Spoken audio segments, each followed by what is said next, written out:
நீங்கள் யாரோ ஒருத்தவங்க நம்ம ஒரு ஒரு ஒரு கம்பெனி மாதிரி வச்சு தொழில் சம்பந்தமாக நீங்கள் வந்து வெளிநாட்டுக்கு போய் நீங்கள் தொழில் செய்யலாம் அப்படின்னு யாரோ ஒருத்தவங்க ஒரு மிஷினை தர்றேன் அது தர்றேன். என்னது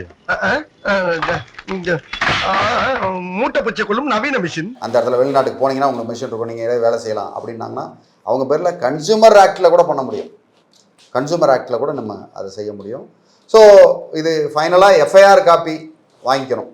இந்த மாதிரி ஒரு கம்ப்ளைண்ட்டை கொடுத்து எஃப்ஐஆர் போடுங்கன்னு போட சொல்லி எஃப்ஐஆர் போட்டு அந்த எவிடன்ஸ் எல்லாம் கொடுத்து அந்த கேஸை நடத்தி நீங்கள் கொடுத்த பணத்தை வந்து கண்டிப்பாக அவங்ககிட்ட மீட்க முடியும்.